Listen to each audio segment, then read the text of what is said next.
What's up, motherfuckers? We're gonna walking into the Penn Station at the Guard to get to New Jersey for Thanksgiving. Actually, Skanksgiving. Holler at your boy.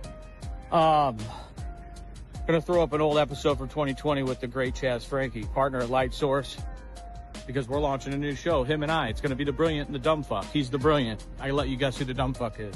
Check this out for 2020. Peace be with you. Let us pray. Good thing the pilgrims didn't shoot a lion when they got over here. Otherwise, we'd all be eating pussy for Thanksgiving. Peace. Let us pray. Pondoff's Anonymous is brought to you in part by McKelvey Insurance. Let's be honest, insurance sucks until you need it. That's why I fuck with McKelvey Insurance. These folks aren't just slinging quotes like robots. They're actual humans who solve real problems. Whether it's personal or commercial insurance, McKelvey works with over 30 companies to make sure you've got the best coverage at the best price without the bullshit. You're not just a number to them.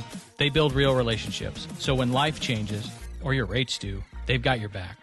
They'll shop around again and again to make sure you stay protected without ever overpaying. Call or text 618-623-0080 or hit up McKelveyINS.com. That's McKelvey, McKelveyINS.com. McKelvey Insurance. Quick solutions to real-life insurance problems. Anywhere in Illinois or Missouri. Guys, let me tell you about my good friends at Light Source. Light Source Psychotherapy in Belleville, Illinois is a small group practice committed to providing individual, group, and family therapy, as well as clinical and reflective supervision to those in the helping field. Check them out at findyourlightsource.com. They're the best in the business, my friends. I know them personally and well enough to tell you and put my name and word on it. If you're struggling with mental health, family issues, addiction, grief, you name it, give my friends Chaz and Holly a call. Their private practice is life-saving, and they will help you find your light. Hey, it's Jeff from Pondoff's Anonymous. We've been talking about recovery and real-life stuff for a long time, and now we've got something that fits right into that world. It's our new coffee, Light in the Dark, a bold Colombian dark roast we made with Long Story Coffee. If you spent any time in recovery, you know coffee is a part of the deal. In the rooms, with friends, early mornings, late nights, this roast matches that energy, smooth, steady, and honest. And every bag helps support the work we do on the show. Grab Light in the Dark at PondoffsAnonymous.com. Start your day the way so many started recovery, with a cup and a little light. I'll react if I had to. Put some things in the past too, and don't let them distract you, but react if you have to. I'll react if I had to. Put some things in the past too, and don't let them distract you, but react if you have to. React if you have to, Don't know the time, just know that I'm, one of a kind, What's on your mind, We're hard to find, Beautiful mind, Still in my prime, Just know that I'm here. What's up, guys? Pondoff's Anonymous, episode 33. Here we are. Jeff, how you doing? We're here, man. I'm good. I've got family over right now, a little baby in the house, getting me ready for our baby boy. We found out we're having a baby. Booyah! Yeah. I fucking called it. You did call it, man. So yeah, we're gonna have a little baby boy running around. Yeah. He's got that little cannoli. They showed it to us on the thing, but I did not see it. I just took their word for it. So I cannot see anything on those you can ultrasounds. You got a little pecker, so you know, probably just kidding. Looked like me. Oh man, well congratulations. That's Thank you. exciting.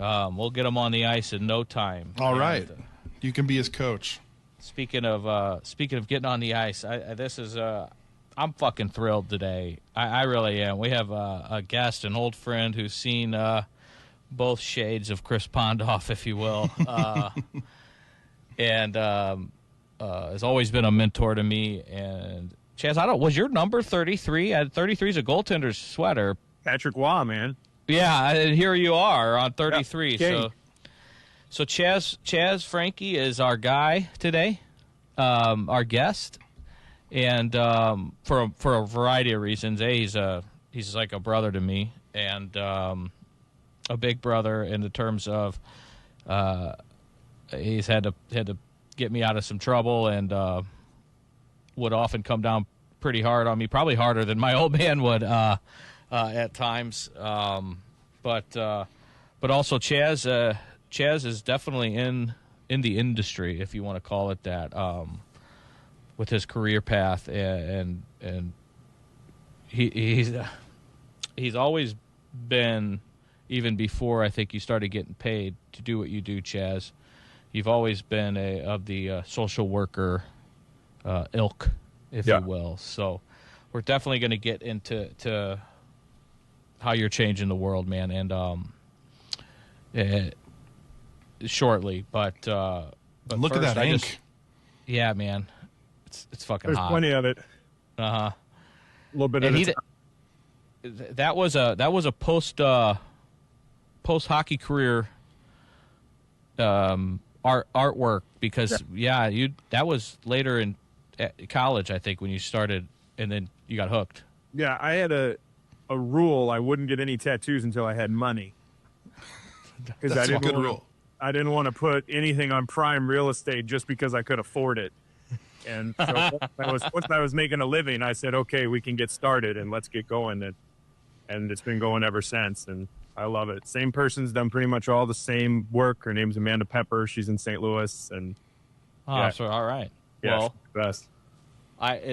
You do often see people, and this isn't a judgment, to each their own, but they have I would say thousands of dollars worth of tattoos, but you wonder if that money could have been more responsibly spent. But I've got a buddy. He's got a chess piece, and it's like lyrics to a song, but he got them when he was drunk, and they're the wrong lyrics.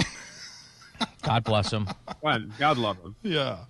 They look cool, but nobody knows the song, so he's Stay sober. You might want to send him this podcast. I'm surprised I didn't do something like that. You know him. In my day. It's Brando. It's Brando. That's fucking beautiful. We're gonna have to get him on one day. Yeah.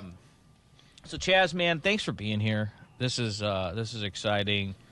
I think you were always one that probably knew. Well, you tried to right my ship a couple times, and I would always listen or hear. I don't know how that saying goes. Yeah, don't worry about that. It didn't land. No, right. But A for effort, brother, and I finally got to a place where I'm a work in progress, but I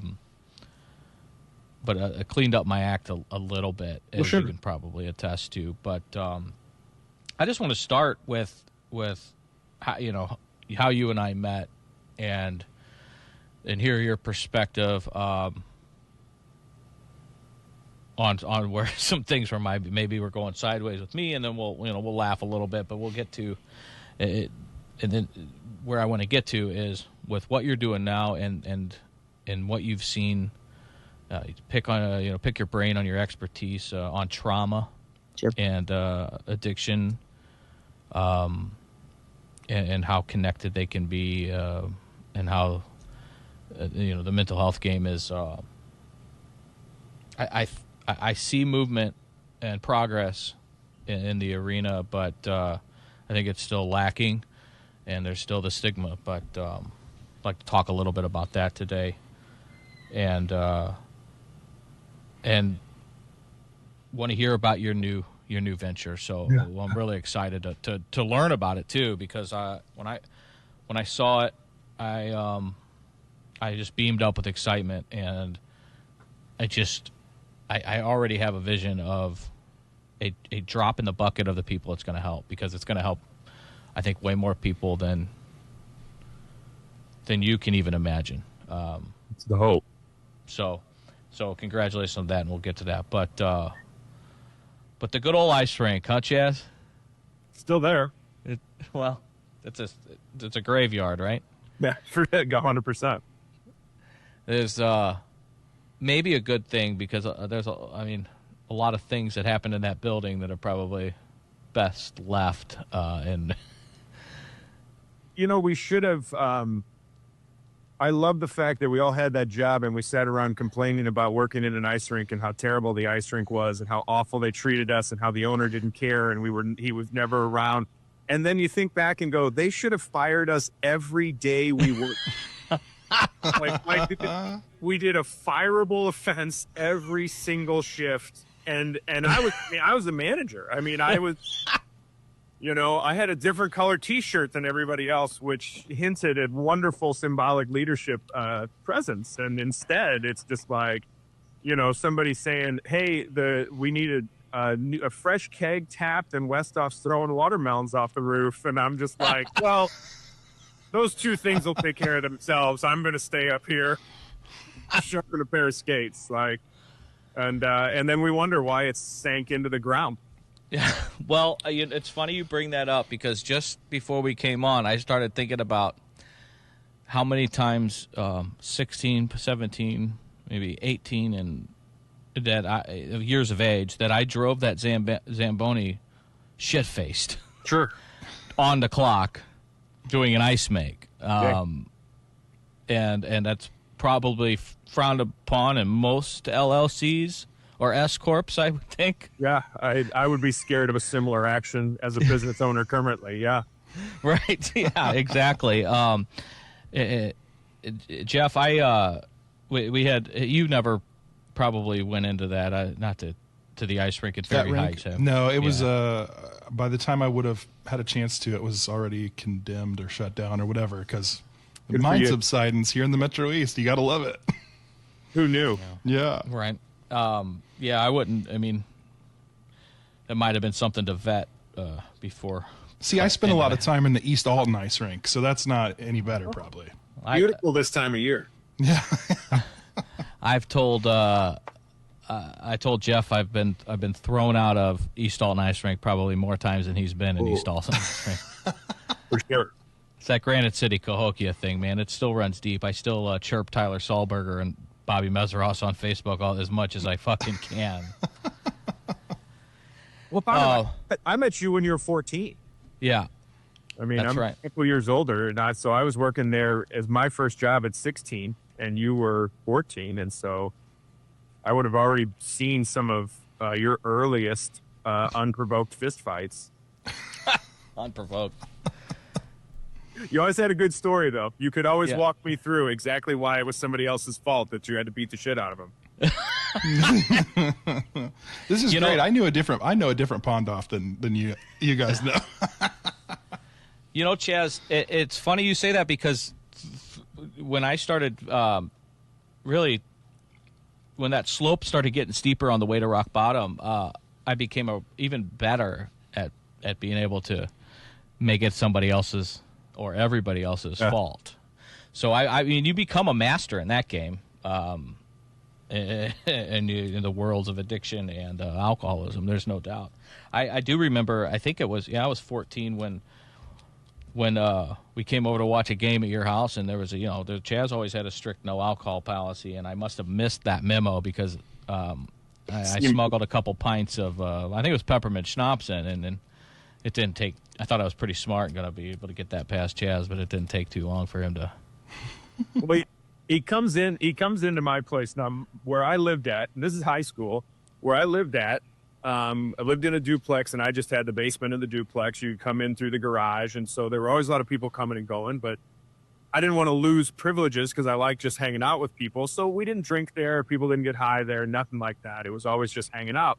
And people knew that, and the only person that was really going to blatantly disrespect it was Pondoff. And so he comes in with basically his arms around a 5-gallon bucket that's about 3 cubes of ice, a few gallons of booze, and then like a little bit of soda to trick me into thinking that he just loves Diet Coke.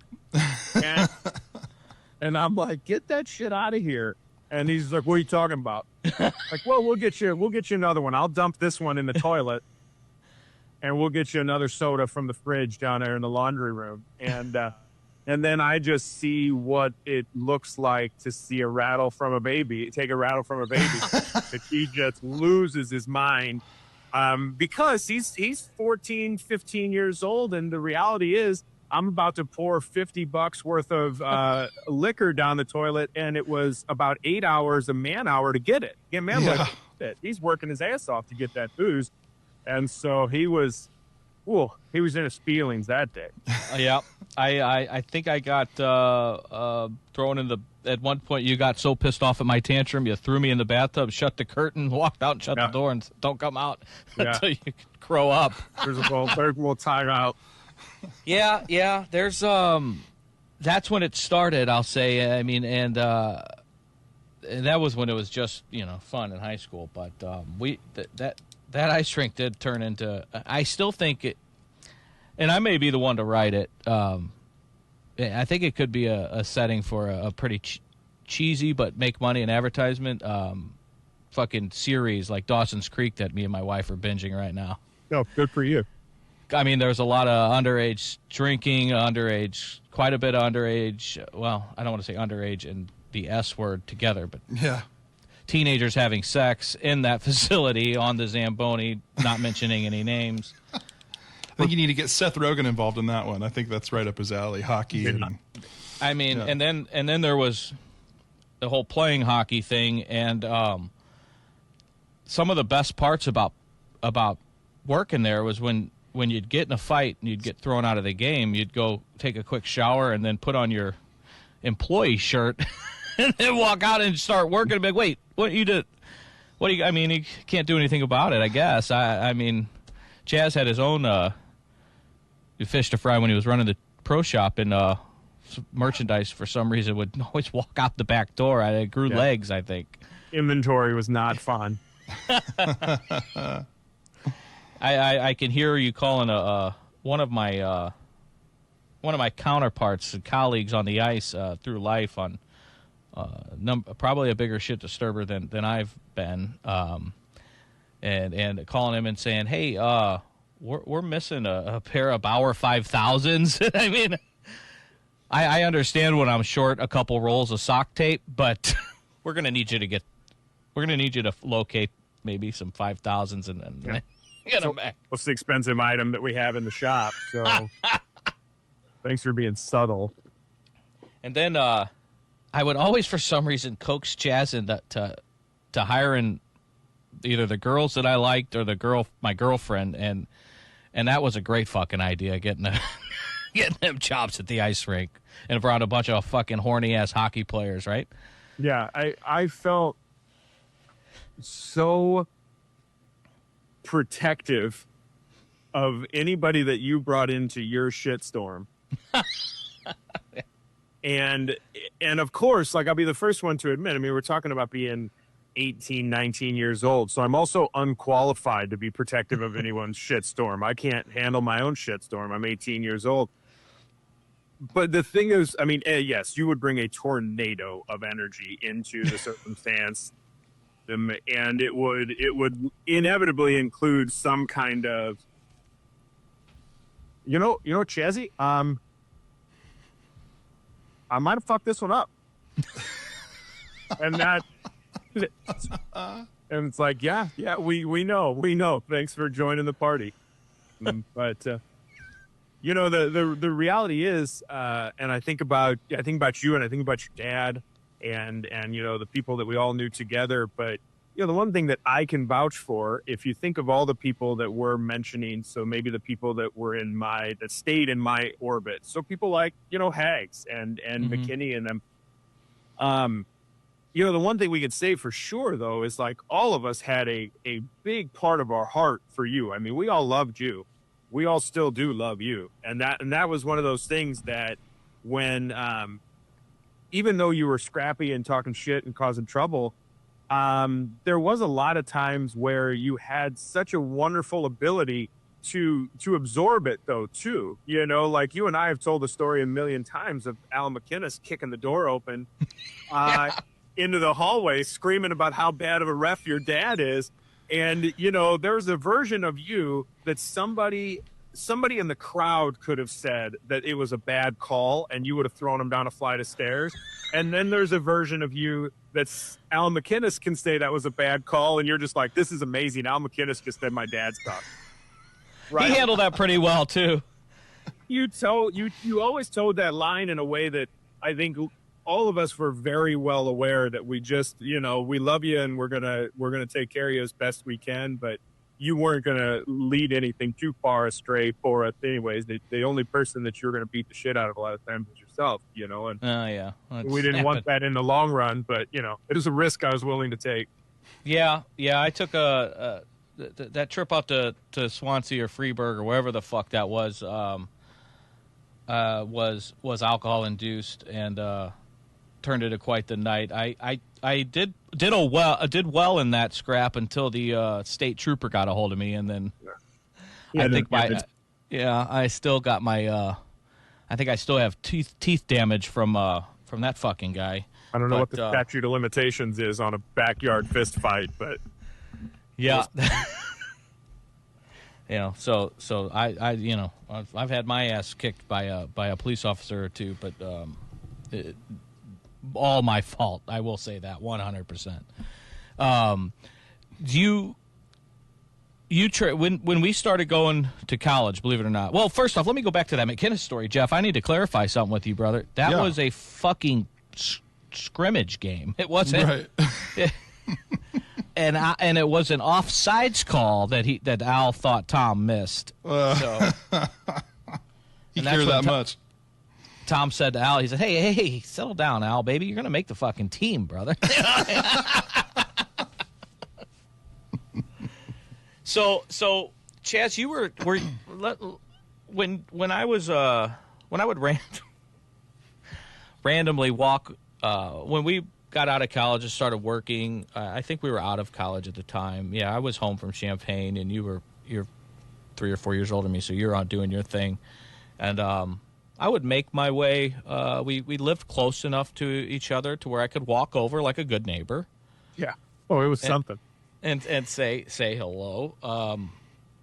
Usually to watch a hockey game or just to show up on a Tuesday night at 10:30 or something. Yeah, to lay down in my living room floor. Try to give booze to my dog.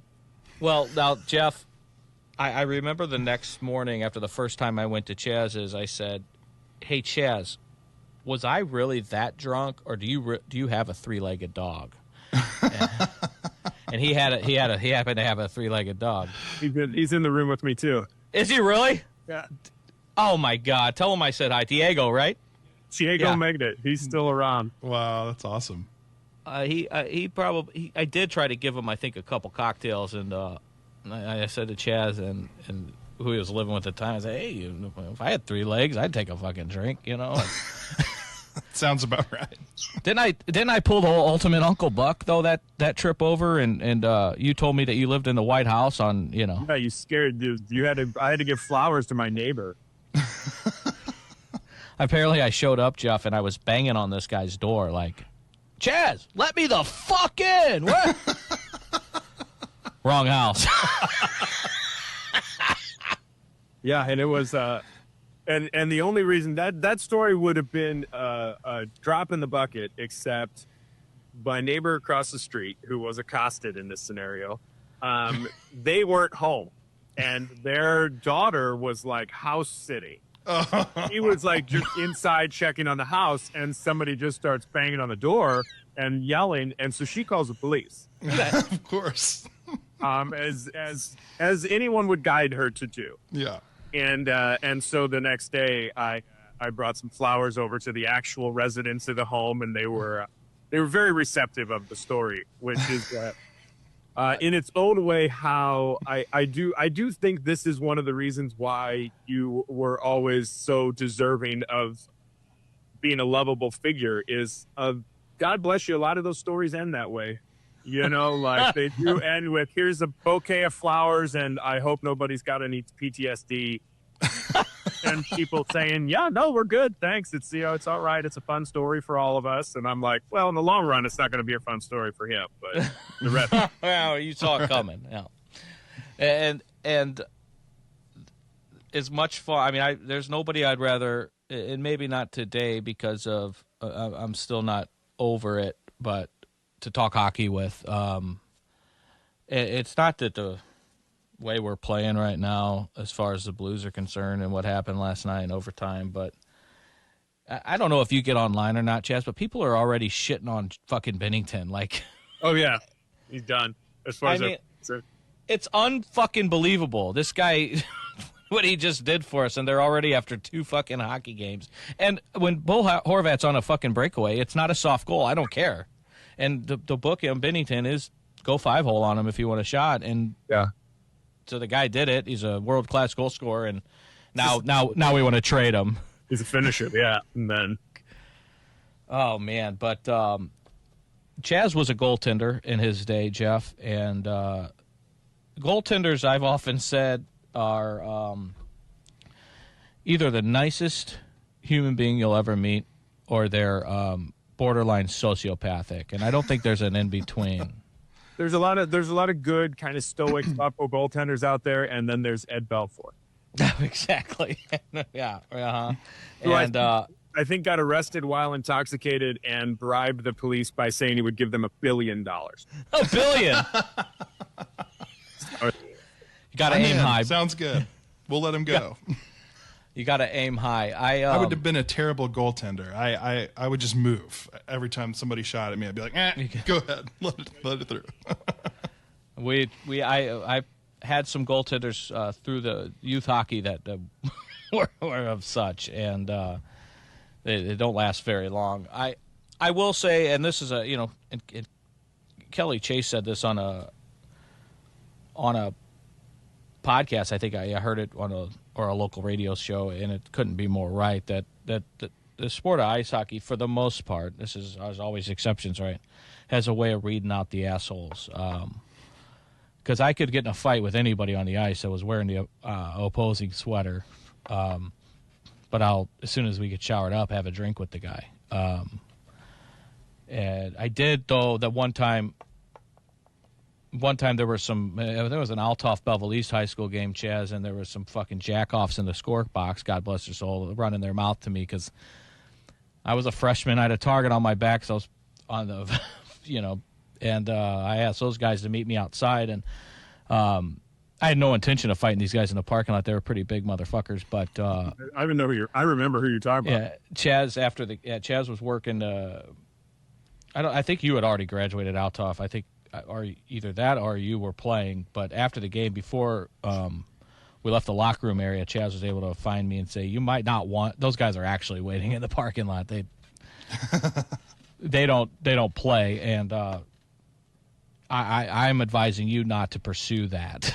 And so I had a police escort out the back door, and it may have been my first police escort from a game, but not my last. These fuckers can't take a joke, Yeah. What their fucking problem is. Who knew you were so funny? So Chaz, let's get to your heart, man. I not trying to fucking sound all foo-foo here, but I can handle that. What led you down the road of social work?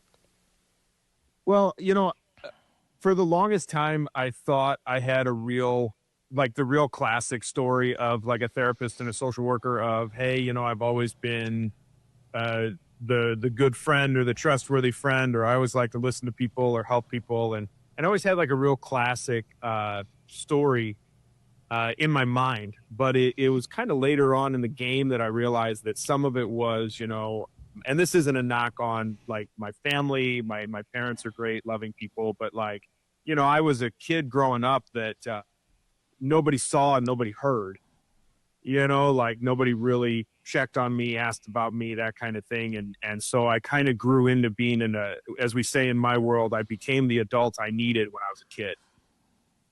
I eventually grew into being a social worker that just wants to see and hear and listen and create a safe space, because there's a lot of aspects of that were kind of denied me coming up. And so that became the story that I realized through my own work. I mean, any of us that are in my field, as social workers and therapists, most of us have done a lot of our own work in therapy, and that was kind of what brought me to it. And so I feel very fortunate that I had that I stumbled into that I became a therapist. I knew I wanted to be a therapist when I got into college. I spent one semester as a communications major in SIUE thinking that I was going to call hockey games for a living. I even took French in high school just in case I had to go and and call some games in French, which would have been a real dumpster fire because I was not that good at French. I did take 4 years of it. I can just hear you in the queue, the Quebec Junior Major Hockey League, calling Vinny LeCavy in some kind of Franglais language of just like he shoots and a score, and like I just put an accent on English words is all probably. That would be great. But yeah, I knew I wanted to be a therapist. I started as a psych major at 18. I jumped right in knowing that I'd go to grad school, do what I had to do. And then I went and got my master's in social work at St. Louis University and my clinical license. And, I was off to the races. But it took a little while to realize that the short version of an important story is I just grew into the adult that I needed when I was a kid. Now, I wrote that quote down. Yeah, that's great. When you said that, because I immediately when you said that, some light bulbs started going off. Like, ooh, I know that person that I can resonate with. That quote's they'll be like, oh shit, yeah, that's exactly right. Yeah, and I know in my life, Chaz was always that guy to go to with the hard shit. With, like he said, I mean, I would, whether it was a fight or struggling with, when my parents split up or, the real life shit, the heavy shit, Chaz was the guy. And you'd almost have to call him ahead of time and schedule a fucking appointment because he was that forever. All of our whole group surrounded around that ice rink, and he was very protective of all of us, and I think is still friends with a lot of us still, and pretty close. I mean, that's how we've always kind of looked up to Chaz. So when I did have a friend growing up as a child that he was obsessed with becoming a cop and played with cop, like always wanted to be the cop. I always wanted to be the fucking bad guy, obviously, and the kid is now he didn't become a police officer per se, but he is running like a 911 center, and he was always he wanted to be an EMT. So when Chaz decided to choose this career path, it wasn't a surprise, just like it wasn't a surprise with that other kid. And some people, you're like, that he's going to be that when he grows up, and it comes to fruition. And I will admit, shamefully, that I didn't know, or unfortunately, I cared because I had a friend that did it, but you didn't really connect the dots on what the fuck a social worker was back when I was living the lifestyle I was living. And my apologies for that, but I've gotten a fast course in it because I fucking married one. And and I think before we came on, you introduced me to your new girlfriend, and wonderful girl named Holly, right? And she's a social worker. So I said, oh, you're one of the underpaid doing the most important work out there. And I think that's a pretty true statement for most social workers out there. That's where it's at, man. The teachers and the social workers, most underpaid, doing the most important stuff. Mm-hmm. Well, the good news is the Republicans want to give so much money to social workers and build, right? Is that accurate? Been great. It's the last 4 years. It's just been pouring in. Like, just had no idea. You're like blowing your nose with hundos, right? Yeah, trying to make up the 401k I always needed. Without going too far down that rabbit hole, so Chaz, what out of college, what was your first gig in this? My first big boy job was I was a counselor in a prison. I was a drug and alcohol counselor in Department of Corrections, which I learned an incredible amount, and also and I'll get into a little bit of my background here with some spirituality stuff too, if you don't mind. But please, it doesn't fall on me. It doesn't fall on deaf ears that I had no business being a drug and alcohol counselor in a prison. I've never had a drink. I was 23 going on 24 years old. and just got a job. Once again, it was social work, and they paid nothing. And I walked in and interviewed. I interviewed all ready to go with all my theory and everything. And I'm walking out with the assistant director of the program. And I said, I hope to hear from you guys. And he goes, you think I'm not going to hire you? How many people you think we interview? So I worked there for a bit, but I did realize in a similar time frame that I had the early makings of some real internal hubris, that I was too I sort of drinking my own Kool-Aid, because the reality is, as a kid that grew up overweight and picked on with no self-confidence and no sense of self, I was not ready to be good at something. I was not, so I was getting credit as a counselor. I'm putting together programs. I'm working with senior counselors. I was good at it. I enjoyed it. I loved it. And I wasn't good at being good at something. And so I kind of just leaned too far into my own process and believe in my own crap. And thankfully, that's about the time I found Buddhism. That's when I started practicing Zen, which now I practice some different forms of Buddhism. But Zen was what cut me off at the knees, the same way that, you had to be cut off at the knees at a certain point. Like, I needed something to say, you are not this goddamn important. You need to stop believing your own bullshit and realize there's a lot of stuff bigger than you that you don't know a damn thing about. And that saved my ass. And that was right at that first big boy job. That was sitting there with a bunch of, we call them inmates, they're people. But sitting there with a bunch of people going, oh my God, these are my guys too. Amen. There's nobody different in this building. I got a different badge. I got a different ID than everybody else, but I'm sitting around talking about the new episode of Rescue Me with a table full of guys that, they're locked up and I'm not, but we're the same people. And that first job really saved me. I also learned an incredible amount about methamphetamine in that first job. Yeah, man, I bet. That was what I was specializing in at the time, was treating meth. We had a meth unit at that prison. It's fucking gone off like wildfire, man. And what it does to people, and you when people are in jail or prison for meth, they are sober from meth for the most part, right? Oh yeah. Where I was, I mean, people talk a lot about how there's drugs all over prisons, which I'm not an expert on speaking on. I'll take their word for it. But where I was, because it was a treatment place, everybody was short. Everybody didn't have that much time on their sentence, and they weren't there an incredibly long time, and it was minimum security in that, a guy, you didn't have a lot of fights, you didn't have a lot of brawls, you didn't have a lot of, like, maybe the dangerous stuff. It was it was a drug treatment facility. That's it. It wasn't like Oz on HBO. No, nobody like wheeling around telling a story about who's going to get stabbed the next day. Yeah, it's a great show. Lot of never mind. But yeah, anyway. So, but the reason I bring that up about meth is that there's some pretty good documentaries out there that are just following meth addicts, and eventually you either end up dead or in prison. There's just that's it. Those are your two destinations.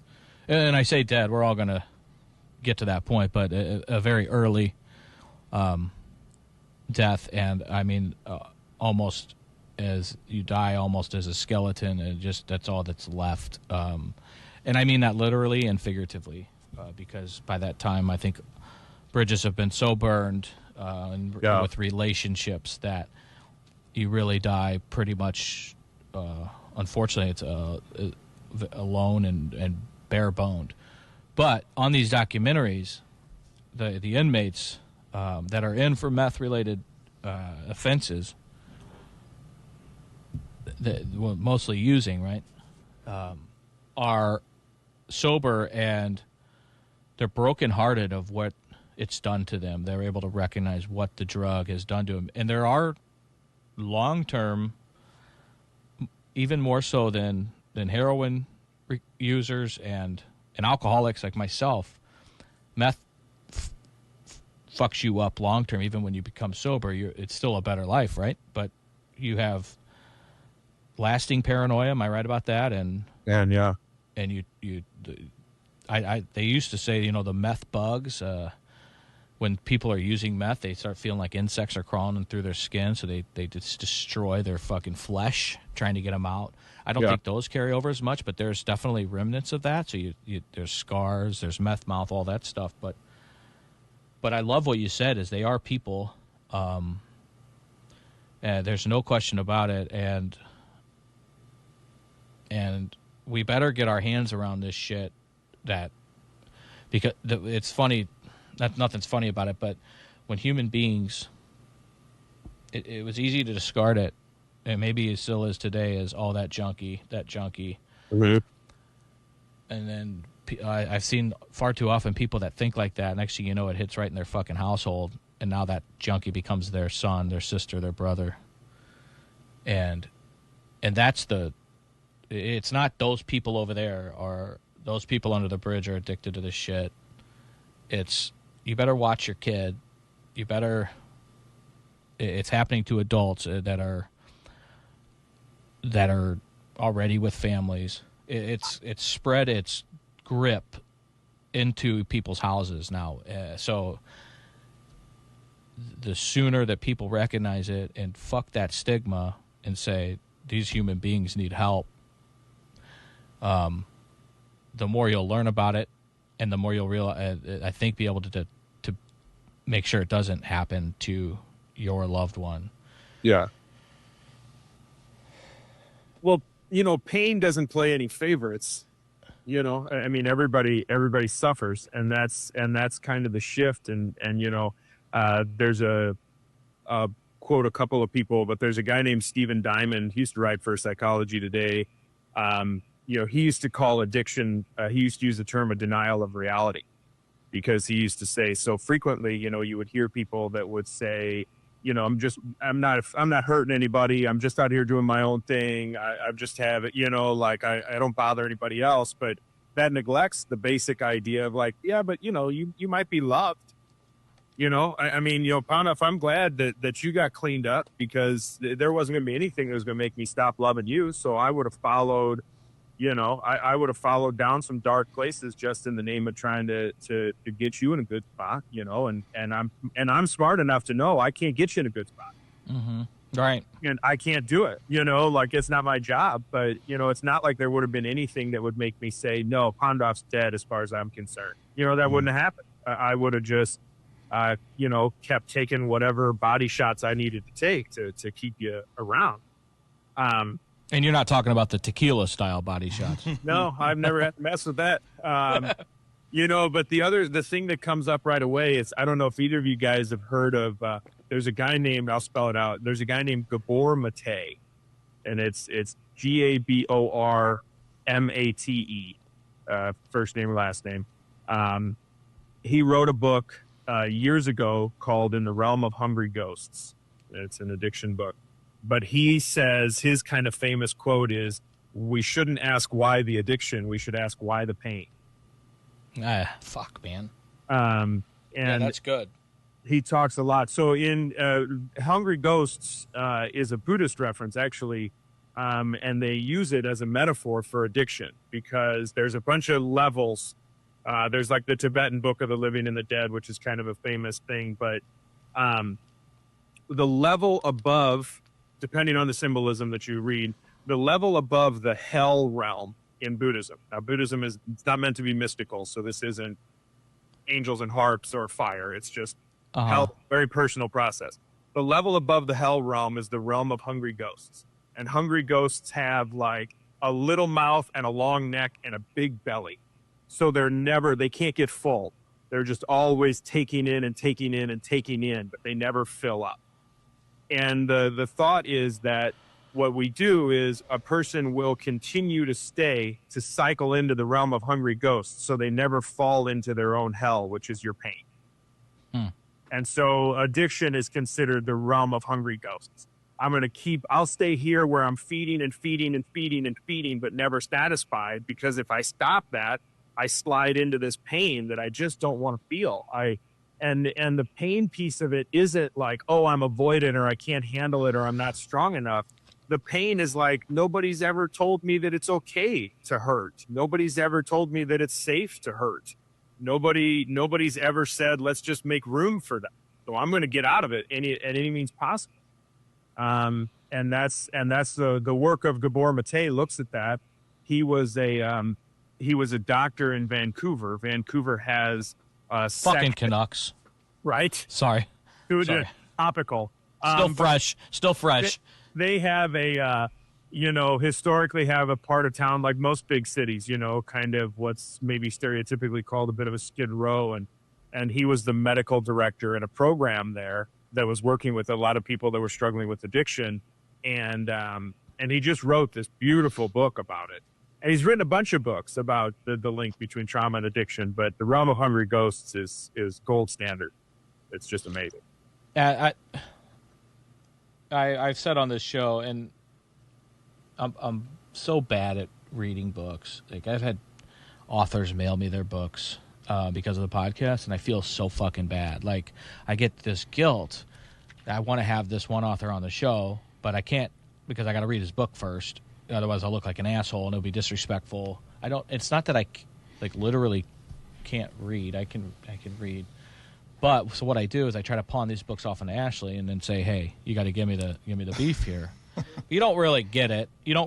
I have read, like I said, I read that Mockingbird book. That was good stuff, right? And like the movie didn't cover it as well. So I wrote it down. I'm gonna try. And the portions that you're saying are just hitting me like a bolt of. That's how I said bolt of lightning. That's a funny inside joke, but they hit me. And there couldn't be anything that more true than those statements about pain and running from it, whether it's grief or trauma. I think they probably both fit here because a lot of grief is trauma. I think. Like I say, I'm not, qualified to make any of those statements, but my personal story and people I know that have lost children we've talked about on this show is probably the ultimate that I can think of grief scenario that you never want. But to each person, each grief is hard and different. But that running from that pain is, I ran so fast from the pain when my old man died for 22 months that my liver was done, and it still wasn't keeping me from drinking 2 bottles of whiskey a night and shooting Rumpelmans because I did not want to feel Tom's death at all. And I ran almost to myself to a grave by running from that pain. So it really makes fucking sense to me, man, and I think it will to the listeners. I know it will. To the I think we're up to about eight listeners now, Jeff. But I know all of them. So right.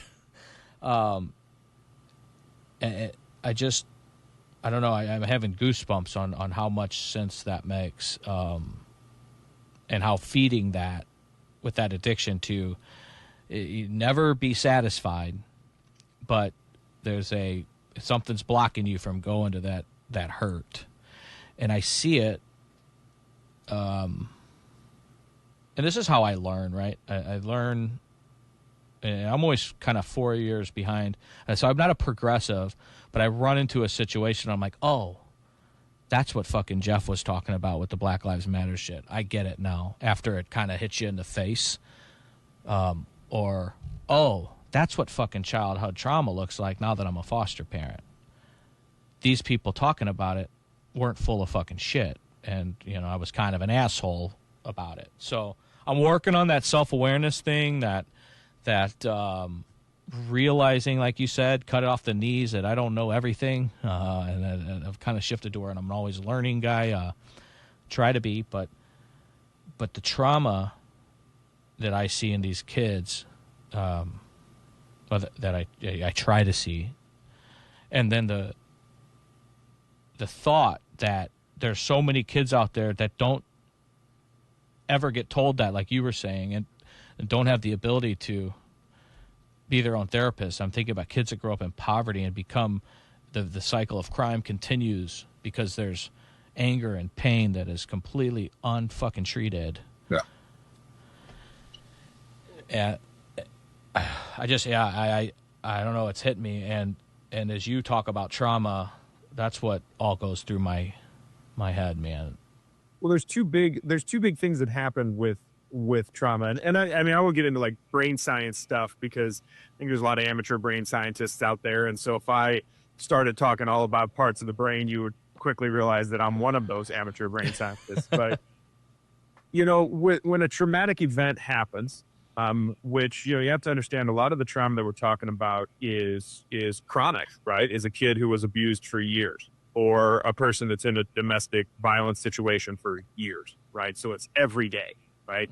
And this doesn't take away from single incident, terrible car wreck, seeing something happen, witnessing violent war, like things like that. But to talk about something that is home to this conversation, so like grief, loss, child abuse, things like that, there's two things that happen. Thing number one is the incident, the occurrence of what is happening, which is the threat to your life, or the threat to your mind's ability to think it's going to survive this. And the other thing is the realization that you live in a world that let it happen. Right? Now, I'm not saying it's anybody's fault. I mean, if you're abused, it's somebody's fault. It's the abuser's fault. But it's part one of this is happening, and it's part two of realizing that I live in a world that let it. Right? So, like, when we're kids, that's particularly scrambling because part one, oh my gosh, I'm being locked inside for the weekend while mom and dad go on a weekend trip. I'm being hit. I'm being beat. I'm being neglected. I'm not being fed. I have a medical condition and my parents don't fill my medication for it. I have terrible asthma and I don't get my albuterol because my dad doesn't give a shit. These things happen and they take this incredible toll on, I might die. But as a child, we have a mind that thinks that everything is our fault anyways, right? Like we're trying to figure out, like, what do I have to do so dad's not mean? What do I have to do so mom doesn't freak out? What do I have to do so I don't get abused? And we're organizing the world through that lens, right? We're trying to figure out what we have to do to slow it down because we are rightfully so egomaniacs when we're children, right? Like the world revolves around us when we're children. We're even told that for the first couple of years of our lives, right? Mm-hmm. If you're in a safe world, you're told as a 2-year-old, oh my God, you're the most amazing thing on the planet. We're going to hang your garbage artwork on the lower part of the refrigerator, right?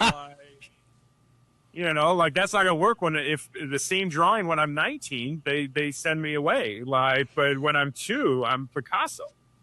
And so we handle things differently.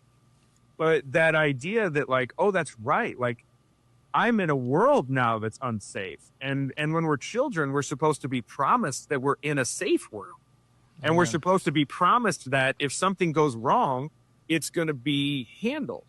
Right? Like as a child, like if you fall down and break your arm, it's terrible that you broke your arm, but you're supposed to be in a world that says, okay, let's go to the ER. Let's get you a cast. Let's have everybody sign it. Let's make sure that you got help at school because that's the hand you write with. And those are the things that let you heal from the fact that something bad just happened. But if something bad happens and nobody intervenes and nobody cares, it feels like your suffering is going to bleed out into everything. So then you think you live in a world that can just let things happen. So you never feel safe and you never feel trust and you never feel attachment and safety. And let's say something comes along like alcohol or opiates, because that's pretty topical, of course. Opiates come along and all of a sudden for the first time ever, you go, yeah, everything just slows down. And this is still some of the work of Gabor Mate, but, when you interview somebody or you talk to somebody who's addicted to opiates, it's very common to hear them describe heroin or oxy or whatever as a soft, warm hug, or it feels like somebody putting a warm blanket over my shoulders. And that's not an accident. Like that stuff interacts with your brain in a very similar way to the same things that get released when you have a safe connection with your mother. right? When you make eye contact with your mom who sees you and you see her, and you don't know you're separate from that person when you're born, right? Those moments are actually filling you with the similar kind of endorphin as what happens when you get with opiates, right? Opiates are utilizing our natural painkillers in our system. And so it literally isn't an accident that an addict might say it feels like a soft, warm hug, because for the first time in their life, they're getting one. So no wonder they love that substance. And then you tell them they got to quit it because it's going to kill them. They got to grieve it. Then if you're going to tell, Pondoff, to get you to stop drinking, you had to grieve alcohol. And alcohol wasn't just, oh my God, you love drinking. Alcohol was also a connection to your dad a bit too. You guys knew how to get after it. Yeah. Amen. And there wasn't a better guy on the planet than Tommy Pondoff. I know that. We all love Tom. But that comes in and it just takes that one little bit of like, oh my God, this is what it's supposed to feel like. Right. And then by the time you can't stop it, everybody calls you a junkie and a fuck up and a loser. And you're just not. You just want somebody to love you, and nobody ever has. Jeez. Yep.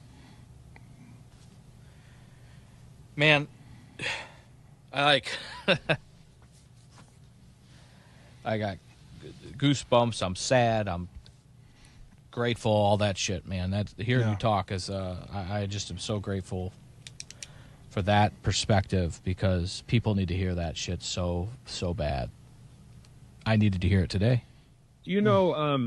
This in my world, this is pretty common language, but have you guys ever heard of the adverse childhood experiences study? They call it the ACEs. It's ringing a bell, but it's around. It's kind of, but basically what it is it was research that was done to look at, if you tally up the amount of adverse childhood experiences that somebody's been through, to then see how that relates to other illnesses, right? And what they found out was that the higher the ACE score is what you call it, the higher the ACE score, almost every single health concern is higher. Now, there's other correlative factors, right? Because the game changer in our country specifically is poverty. Poverty puts you at a higher risk for every health concern, every violent concern, every loss, grief, addiction, everything. Poverty it just blows a crater in the statistics. But with the ACE stuff, there was certain things like, and I don't have the statistic in front of me, so I hope I don't misquote it, but I believe that a person that had 4 or more ACEs, adverse childhood experiences, so these are things like death of a parent, incarceration of a parent, abuse, loss, violence, anything you think of. There's a whole checklist. A person that had 4 or more adverse childhood experiences, I believe, was 12 times more likely to be an IV drug user than somebody with, I think, 0. So there's not a lot of people with 0, let's say. But to think of that number, if you could think of anything that creates a 1,200% increase for an illness, right? Like, we would stop the presses for any other thing. If you were 1,200% more likely to drop dead from a heart attack because you eat X, Y, and Z food, we would burn that to the ground. But instead, we say that a kid who suffers mightily is 1,200% more likely to be an IV drug user, and we say, what a fucking junkie. Yeah. It's just a wild thing. Like, the reality is, like, the higher level of human suffering that we have, the more exposed we are to anything from diabetes to heart conditions to drug addiction. Nadine Burke Harris is a woman who is now the Surgeon General in California, and she has implemented ACE checklists in all medical facilities. So now when you get admitted in the ER, you're going to do a checklist so that they're going to know going back there that you just had a heart attack, but you also have an ACE score of 5. You know, you've had a tough life. Wow. So no wonder your ticker's given out. No shit. Yeah, I would be certain that Ash knows about that test. Sure. I'm fully invested now. That's when he put it that way, and I had not heard of it, and if I had, it was because I wasn't paying a fucking attention, and my foster parent training class that sometimes get a little long in the tooth, or when they start talking about when they start doing and it's bad of me to run from it, but they start talking about the fucking sex shit. You have a tendency to want to bail ASAP, Sure. but those kids don't. There's a reason why, and that's. Although I did learn in STARS class that sexual abuse is not it's not the worst out of like the four. It's neglect, because there's some warped. And Chaz, you can correct me if I'm wrong. There's some warped feeling of connection when a child's being fucking abused like that. Where then there's neglect. There's nobody loves me at all. But so Chaz, and what I love about you is you identify all this, but you're also doing something to try to help and try to fix it. So you went from the prison, and then you were in the social working field for how many years? I worked in community mental health for 13 years after that. Wow. As a therapist there. And I did some work in the community too. I did some case management for a little while before moving to therapy full time again. But all told, probably looking at about 15 years experience as a therapist. Nice. So just thousands of hours of one-on-one conversation. And you've done some speaking engagements as well, right? Yeah, I train. Current climate has changed that a little bit. I'm doing Zoom trainings and stuff, but yeah, my areas of specialization in terms of treatment have been trauma, and specifically sexual trauma has been an area of specialization for me. So I train a lot, just all over, different conferences, different populations. I train on a lot of secondary trauma too, on the stuff that affects the people that are doing the treatment.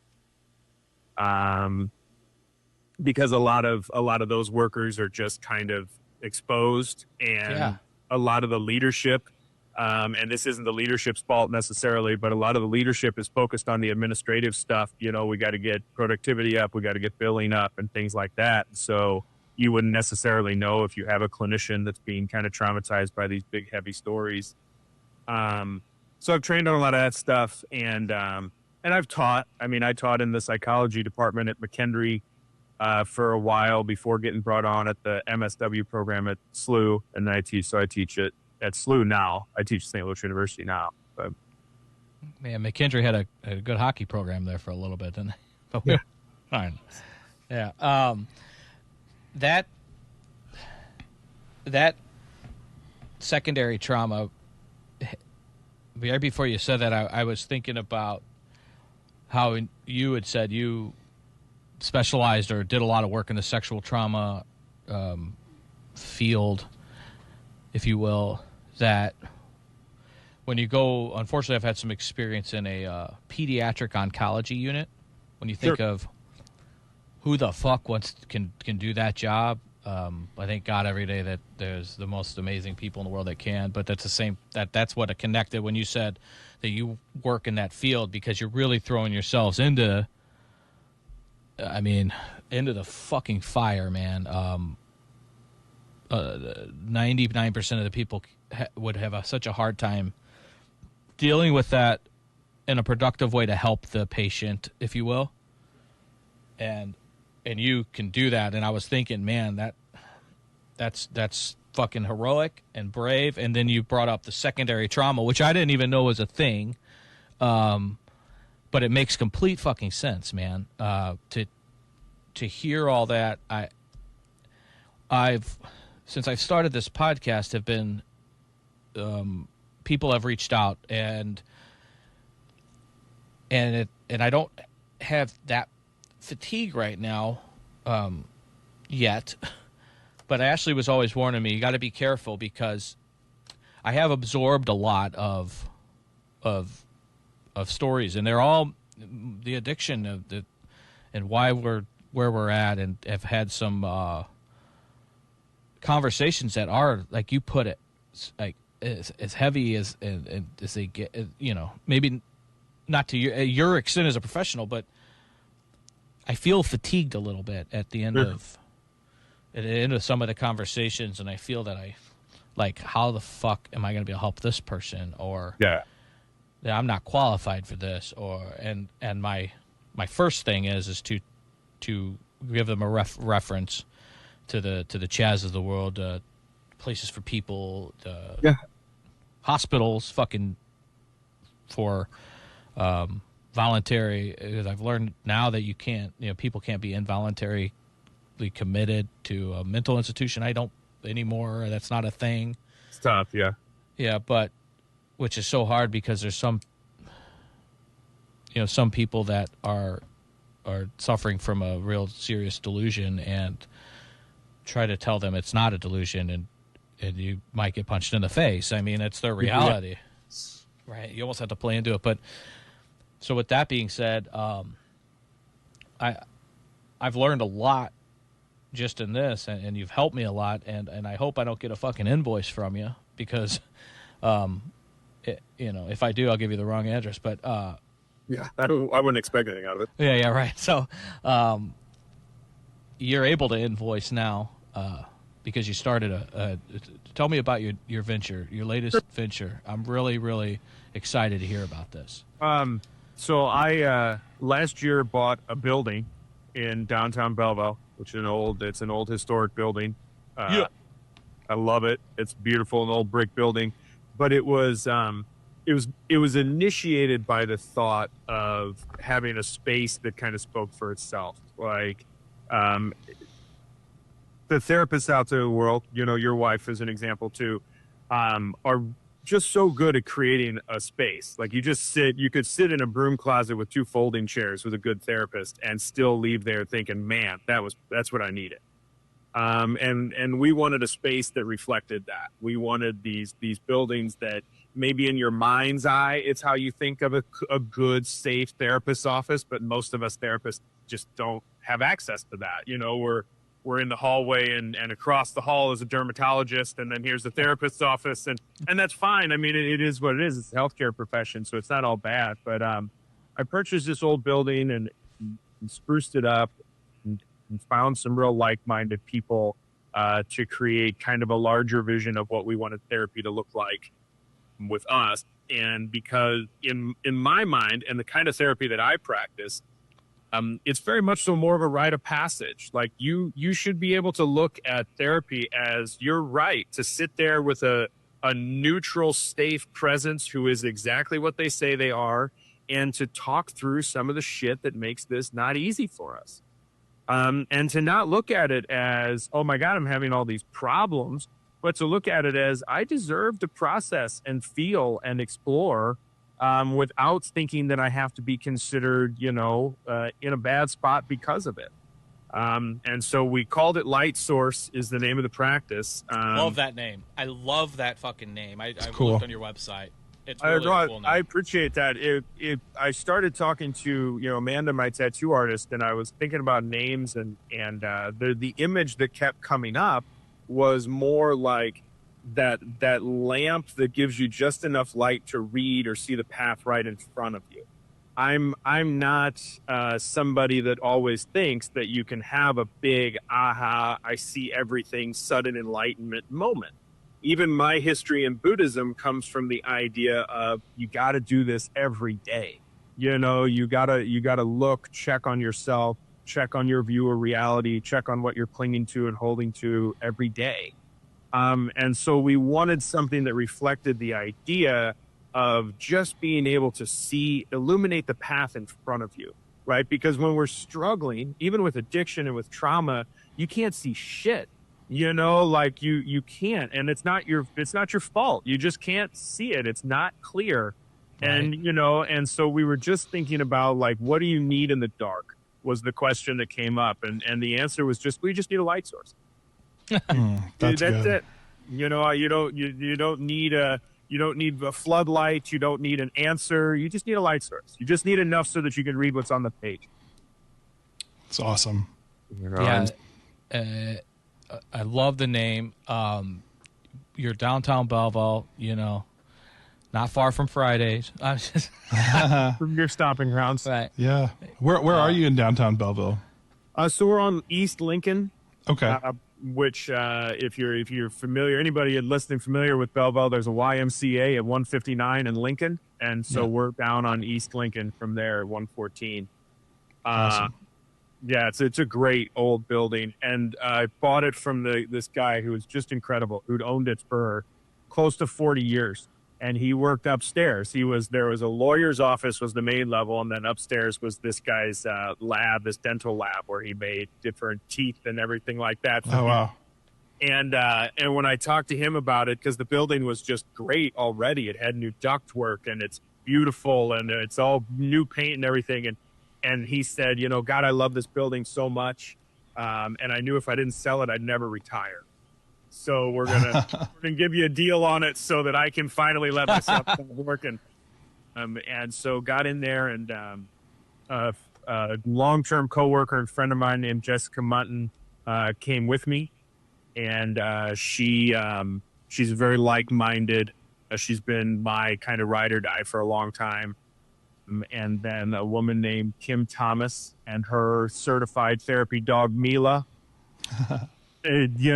Hopped on, and then we're going to have a woman named Kayla Anderson and a woman named Rachel Hudson that will be starting there soon. And these are all just tough as nails, loving people that just know how to handle it. They just know how to get in there with you and help you feel like it's okay to feel whatever you got to feel.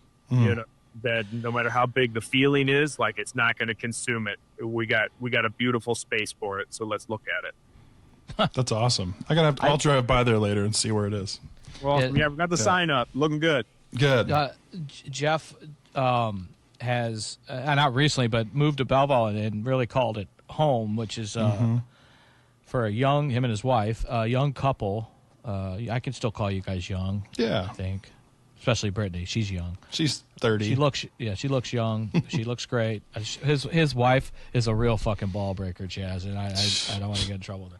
So she's firecracker, man, and she hangs with the boys. Yeah, so they moved to Doesn't Belleville. let me do it with anything. It's unbelievable. Unbelievable. They moved to Belleville. How many years ago, Jeff? 12 years ago. Yeah. And they've joined fucking committees and bought a beautiful home and a certain mid-century home. Is that what it's called? Yep. Been on a documentary about it. So they are. It's a rare thing to see a young couple transplant to Belleville and really fall in love with it and try to make it better. So, which is exciting. And what you're doing by reinvesting into downtown is and I got no skin in the game. I love the fucking town, man. We want very much so to be. I'm very happy to own a business in the community. Like, that's great. It's important to me that it's in Belleville and that it's right there in downtown, and that it's a safe place in downtown. Was kind of the goal, is that it's there to be safe and supportive and consistent, and that's part of being a trauma therapist, right? Like, you have to be consistent, you have to be predictable, you have to be what you say you are. Accountability matters. And so I want to be part of the community and hold my water there. I want to pull my weight. That's cool. It's something that's not talked about in Belleville very often, and downtown's the place where it is the homelessness. There's a homeless population in Belleville that we don't think about. So anybody who's willing to invest like that in Belleville, downtown, and possibly, reach out to those kind of people, or I don't mean those kind of people, you know what I'm trying to get at though. I love it. Yeah. I've become, just a big fan of the community here. So it's cool. And Chaz, I was going to ask you, cause you've mentioned it a couple times. So you do not drink. You've never partaken. No, I've never had a drink. Yeah. I grew up Catholic, so maybe wine at church. Yeah. But yeah, I've never had a drink, never had a drug. Wow. Never smoked a cigarette. Wow. He's very like punk rock, like a straight edge kind of kid. Yeah, I didn't know there was a name for it when I was doing it. But. Yeah, that's cool. We always had a guy that would come pick you up if you had too much, and I think you met me out for my 21st birthday at shenanigans, and I think I started a fight with Yeah. me and my my girlfriend at the time were not together, and we were seeing other people, and I ran into her and that other people that night, and it turned into a real big fucking shit show. I think no, you drove me fucking from Fridays to that shenanigans. I was forever hopeful that tonight was the night you weren't going to fight anybody. So the funny thing, hey, I'm here. I can handle it. I know people. We're all right. I'm not drunk. I didn't think that encounter was going to happen. So in my defense, it was not my fault. Anyway, you're not laughing. I guess, yeah, you've heard that before. Huh? Chaz, I think this is what you're doing is, I don't know how to articulate it well enough, how awesome it is. And I mean, fuck, are you taking new clients? I might need to meet one of these. I guess we couldn't probably do a thing, but I don't know if that's against plenty the of rules. rules. Yeah. All right. Nice. Are you guys seeing people now? To explain how you're operating with the current environment. So we're pretty committed to telehealth for a while, which is a really interesting thing because if you rewind maybe a year, the discussion of like online therapy has always had a little bit of traction as an option. There's apps, there's BetterHealth, there's things like that, once they signed like Michael Phelps on to talk about like, this is great and this is what you need. And so it's always had a little bit of traction, but it's always predominantly been considered just non-optimal, right? There's always this kind of like the mystical piece of like in-person, eye contact, affective shifts, all these different like immeasurables were always considered the most important.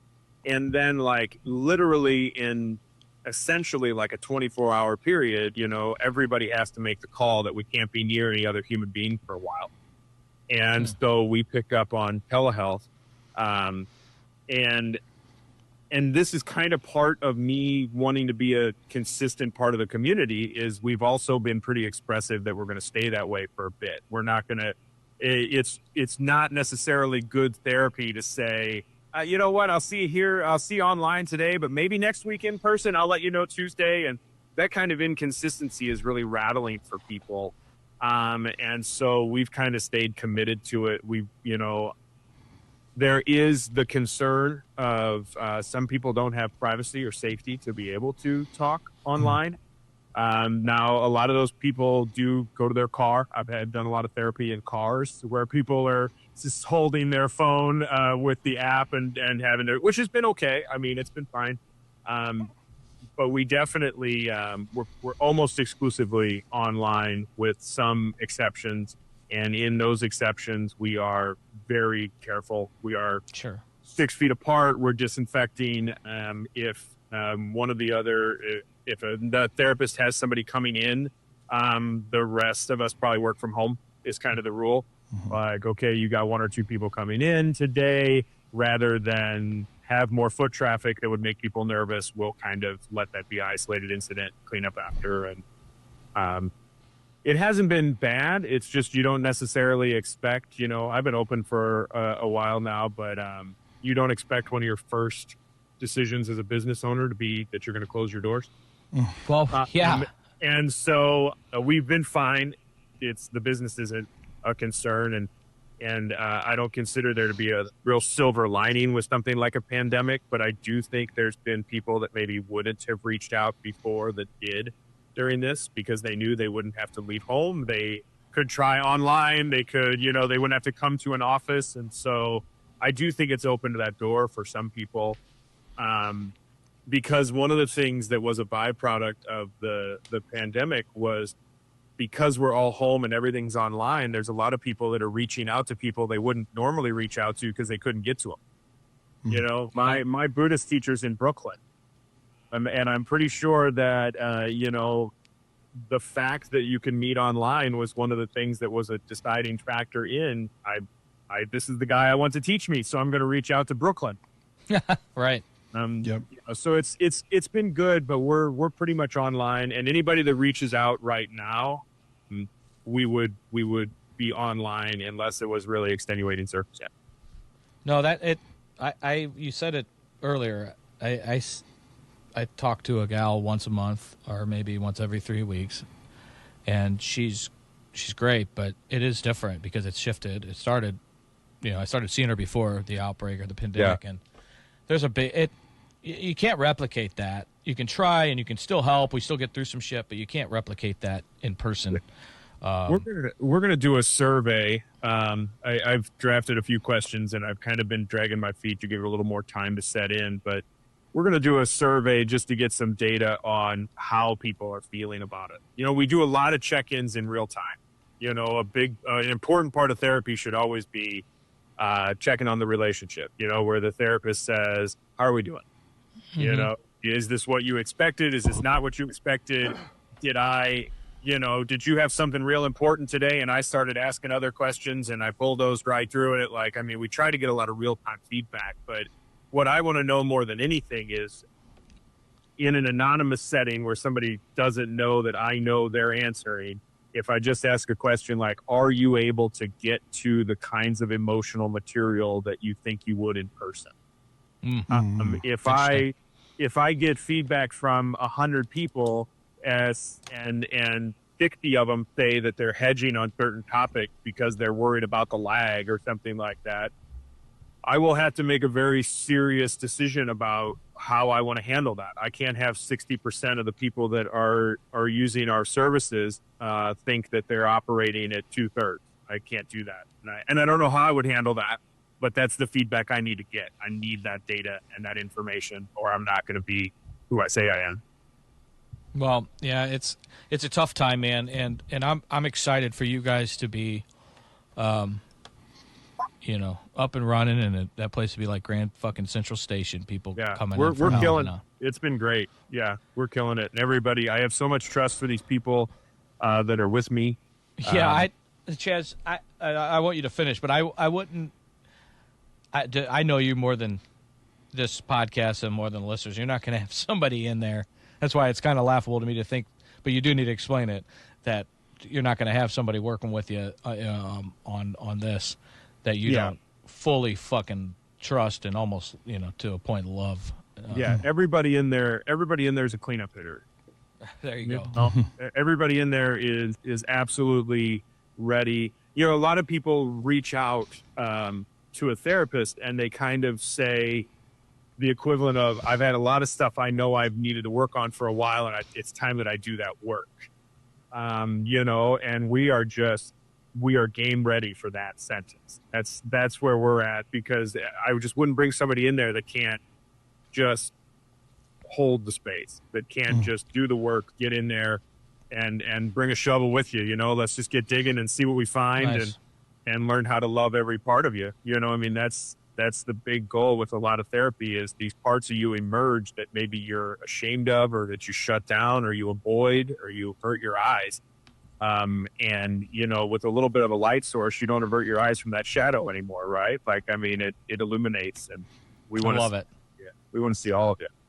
I love it. What I'll put this on the when we post the show notes and share the podcast. It'll release Monday morning. We're recording this on Saturday, and is it okay to put your website on there, your address and phone number? What's the website again? Just the website is findyourlightsource.com. Findyourlightsource.com. I love it, and people can reach out. I'm sure there's on the website, email, contact, all that good stuff. Everything, yeah. Chaz, this has been everything and then some, man. I'm really grateful. Every time I think about going to see a shrink, excuse me, is that a derogatory term for therapists? I don't know, but no, I'm not triggered or anything. I think of Tony and Dr. Melfi from The Sopranos. So, I for some reason I've avoided it for a long time, but then I ended up like my personal light sources in my life have been de facto therapists, whether they like it or not, whether it was a pastor at our church or my fucking primary care physician who I may have not mentioned this on the show yet, but I'm kind of secretly in love with.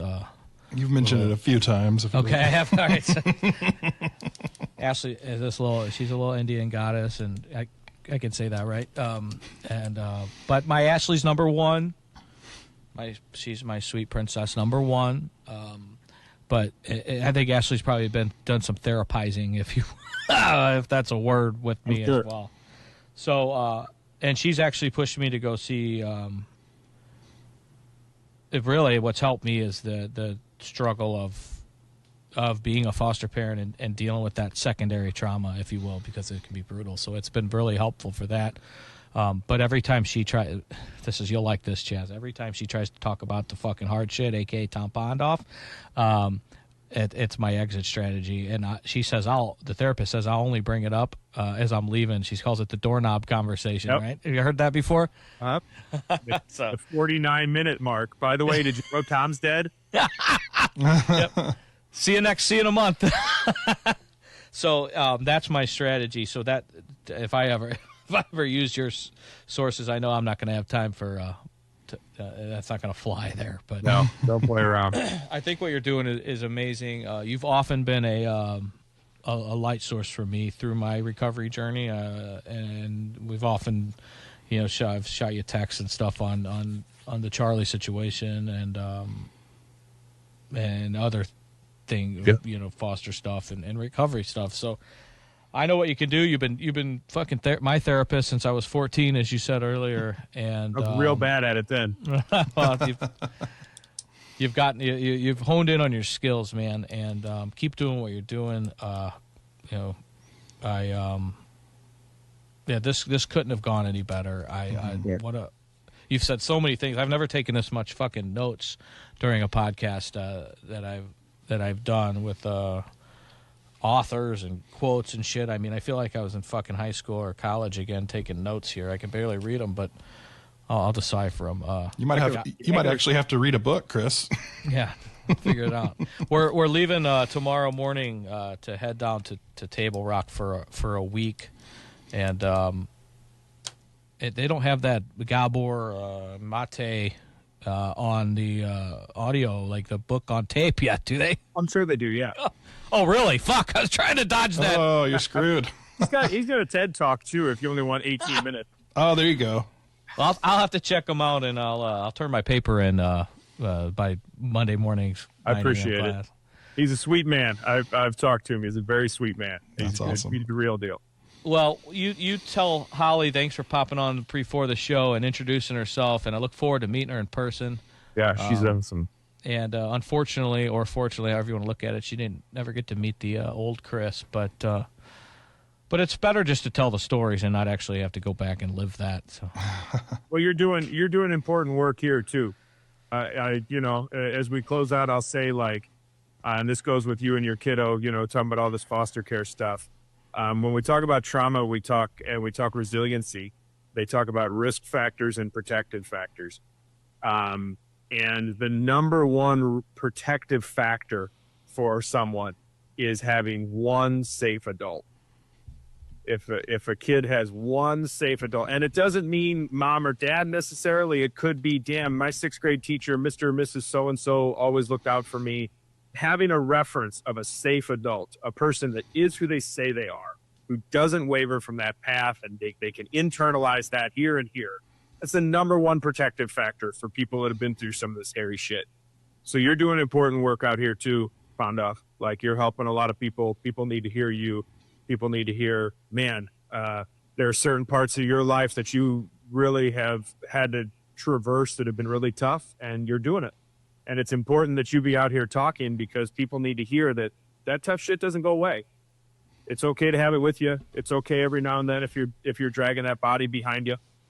That's all right. Sometimes you'll put it down. Sometimes you'll pick it up, but it's there. So, we appreciate having you out here too.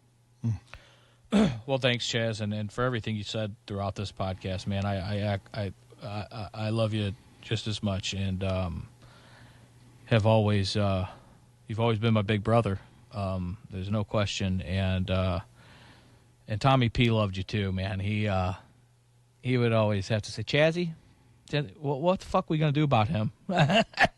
And he was saying that to you when you were 18, you know. Hey, so I appreciate you trying to pick up where he left off, and it's something I'll never forget, man. And, Yeah, I'm not going anywhere.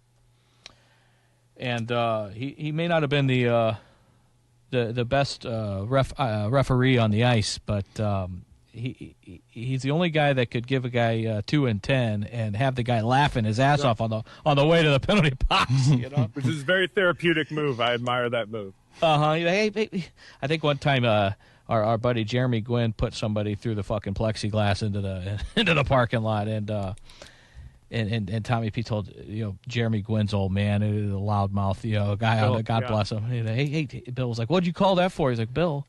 He goes, "The guy's fucking twitching." He goes, "The next time, tell Jeremy to make me to not do it behind my back, and I won't call."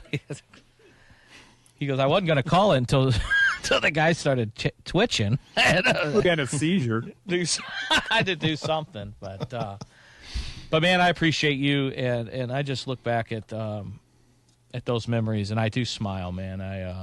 And they definitely evolved TP, but where you were throughout a lot.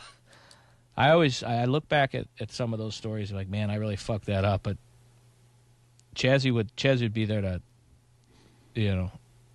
to tough love it or help me through it. And I was super excited all week. I couldn't wait to get to Saturday to do this. And Thank you. I'm glad. Thanks for having me. You too, Yeah. Jeb. Good to meet you. man. You too. We'll have to get some coffee when it's safe down at Balance or can't something. wait.